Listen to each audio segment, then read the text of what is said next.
स्वामी जी प्रणाम, बहुत बहुत स्वागत है आपका। प्रणाम स्वामी। प्रणाम स्वामी जी। बहुत बहुत प्रणाम हुसैन भाई, मीनाक्षी बहन, प्रिया जी, पूजा जी, 3 देवियों को। और इधर भी 3 देवता हैं। ये एक तो हमारे आर्मी के देवता हैं नवीन। मैंने पहली बार जिंदगी में ऐसा शख्स देखा है, ये आज की बहुत बड़ी ब्रेकिंग न्यूज है, जो मेडिकल साइंस की हिस्ट्री में आज तक नहीं हुआ और मैंने भी आज तक जो नहीं देखा हूं पहली बार। आर्मी में क्या करते हो नवीन? मैं सर सूबेदार हूँ और मैं क्लैरिकल में हूँ और टेक्निकल हूँ मैं सर। अच्छा अच्छा अच्छा। जी। तो कितने कितना पहुंच गया था? 18.79। ये बहुत बड़ी प्रेरणा है। लोग निराश, हताश, उदास, मायूस होकर के मुंह लटकाए ऐसे घूमते रहते हैं। अब तो किडनी खराब हो गई, ये तो लालू जी की भी हो गई थी, ये तो अरुण जेटली जी की भी, सुषमा जी की, अमर सिंह की भी हो गई थी, वो भी मर गए थे, मैं भी मरूंगा। लालू जी क्योंकि बेटी ने किडनी दे दी, मेरे को कौन देगा? ये बहुत तरह की बातें सोचते रहते हैं। 18-19 तक पहुंच गया था जी। और अब कितना है? अभी 2 है। अभी 2 है। ये बहुत बड़ी बात है, हा? ये बहुत बड़ी बात ये हुआ है कैसे कि स्वामी 2 पर जी? आ गया है 19 से 2 पर। और वो यूरिया कितना था? यूरिया 414 था, जो अभी 48 है, जो कि एक नॉर्मल रेंज है। 414 से यूरिया। मैंने भी अपनी जिंदगी में पहली बार ये, जब मेरे से कल मिले तो मैंने कहा भाई अब तो किडनी पर ही प्रोग्राम रखना पड़ेगा, इंडिया टीवी पर लोगों को बताना पड़ेगा, हौसला देना पड़ेगा कि 18-19 से भी क्रिएटिनिन नॉर्मल किया जा सकता। उस समय आपके ये- पैर सूजे नहीं थे?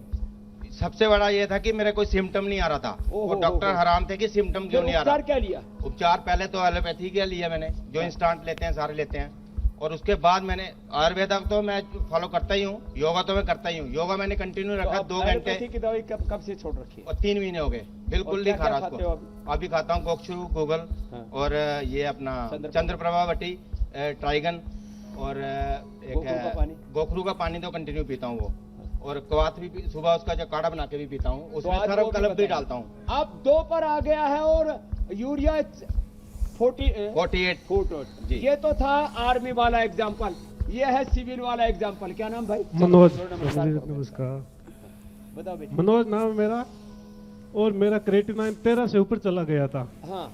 फिर मैंने एलोपैथी की दवाएं खाते रहे, फिर डॉक्टर ने बोल दिया ट्रांसप्लांट के लिए तैयार हो जाओ। ट्रांसप्लांट के लिए फिर क्यों नहीं करवाया?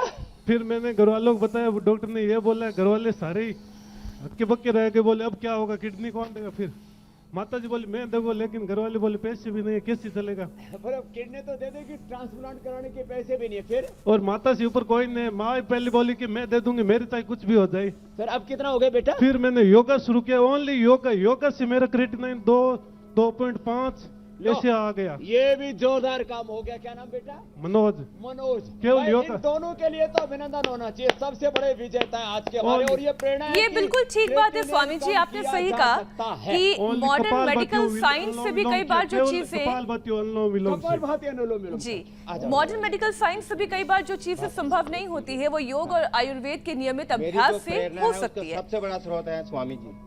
मेरा सारा श्रेय जो है स्वामी जी को जाता है, मेरी आज जो स्थिति। और मैं बहुत फिट हूँ, और मैं मरना तो हर इंसान ने है, और मैं भी मरूंगा, लेकिन योग के साथ मरूंगा। बीमारी से नहीं मरूंगा कि कोई बोले बीमारी से मर गया।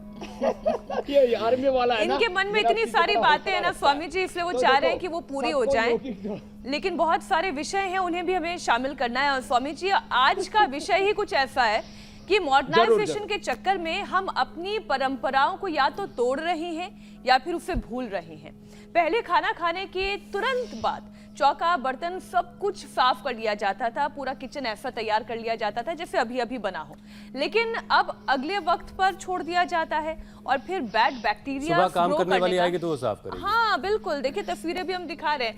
धो लेने में भलाई है, क्योंकि स्वामी जी बैड बैक्टीरिया को पनपने का मौका मिलता है और फिर डाइजेशन और किडनी पर पूरा असर इसका दिखाई देता है। इस पर आप अपनी क्या राय रखेंगे, और फिर ऐसी स्थिति में करना क्या? दोगे बीमारी को, बुराइयों को, गंदगी को? नहीं स्वामी जी, उपाय और योग तो आप करवाइए, लेकिन डांट भी लगाइए। डांट भी जरूरी है कभी कभी। ये कार्यक्रम आप वैसे कर ही देते हो, फिर भी मैं भी ये सबसे कहूंगा, देखो भाई, साफ सफाई, हाइजीन। पहले बाबा लोग बड़े सड़ेल रहा करते थे। बाबा जी की जटाओं में ढेरे पड़े हुए हैं, जू पड़ी हुई है, बाबा जी में दुर्गंध आ रहा है, नहाते नहीं है। तो देखो भाई, हमने अपनी गंदगी ठीक की पहले। हम साफ सुथरे रहते हैं। इसको भी ये जो यहाँ जहाँ योग भी करते हैं, इसको भी साफ सफाई करते हैं। ये हवन भी करते हैं तो साफ सफाई करके करते हैं। हर जगह साफ सफाई, हाइजीन बहुत जरूरी है। अभी तो मोदी जी ने स्वच्छता अभियान शुरू कर दिया, लेकिन भाई थारे घर में बर्तन धोड़े मोदी जी थोड़ी आएंगे। तो अपने घर के बर्तन खुद धोया करो। कोशिश ये किया करो, बर्तन वाली आएगी, झाड़ू लगाने वाला आएगा, साफ सफाई करने वाला आएगा, ठीक है, जिन्हीं पैसे की ज्यादा गुंजाइश है। लेकिन भाई एक तो साफ सफाई कोशिश करो। अपने हाथ जगन्नाथ, अपने आप पहल करनी चाहिए इसके लिए। और खाली बर्तनों की रसोई में ही सफाई नहीं, बहुतों के तो गिलास, थाली, कटोरी, चम्मच ऐसे डिजाइनदार होते हैं, उसमें पूरा वर्ल्ड का नक्शा बना हुआ होता है और उनमें वायरस बनाते रहते हैं। और बहुतों के तो नाखून ही इतने बड़े होते हैं। थोड़े से मेरे भी आज बढ़ गए तो मैं भी आज और काट लूंगा। नाखूनों में बैक्टीरिया पनपते हैं, इससे पेट में कीड़े हो जाते हैं, इससे शरीर में बहुत तरह की लीवर किडनी की प्रॉब्लम्स हो जाती हैं। तो जो है साफ सफाई अपने नख नाखून से लेकर के, अपने बालों से लेकर के, अपने शरीर से लेकर के, अपने किचन से लेकर के पूरे घर आंगन की सफाई, जैसे मीनाक्षी जी ने कहा ऐसे सब करेंगे। आज ये प्रतिज्ञा लेंगे। स्वच्छता से स्वस्थता आती है और भगवान भी प्रसन्न होते हैं। और जहां दुर्गंधी होती है वहां पर असुर, राक्षस, पिशाच, भूत, भूतनी, शनि, केतु, राहु, पता नहीं कौन कौन से बहुत बुरे हालात हो जाते हैं। लोग कहते हैं हमारा वास्तु ठीक नहीं है। अरे अपना घर तो ठीक कर ले। एक आदमी के जो है वो झाड़ फूक कर रहा था, आकाश बांधो पाताल बांधो, उसकी झोपड़ी फटी पड़ी थी। उसकी पत्नी बोली उतरनी के अपने पर ही झोपड़ी तो बांध ले, आकाश बांधो, पाताल बांधो, भूत बांधो, प्रेत बांधो। तो ये अपने घर परिवार को, घर आंगन को हमें ठीक करना ही पड़ेगा। और जो कर सके वो शीर्षासन, सर्वांगासन भी करने उनको कभी जिंदगी में। अभी तो सर्वांगासन दोबारा करने लग गई। 5 दिन पहले तक सर्वांगासन कर रही थी हमारी मीनाक्षी बहन जो है डिलीवरी के, और अब वापस सर्वांगासन। और अब प्रिया पूजा आप भी शीर्षासन, सर्वांगासन कर लो। हुसैन भाई ने भी सीख लिया है, अब वो भी हमारे 7 फ्लोर पर आ रहे हैं, तो ये कर लिया करें, सर्वांगासन, हलासन। अच्छा स्वामी जी, एक और बुरी लत लगी लोगों नहीं तो में। मंडूक आसन जिंदाबाद।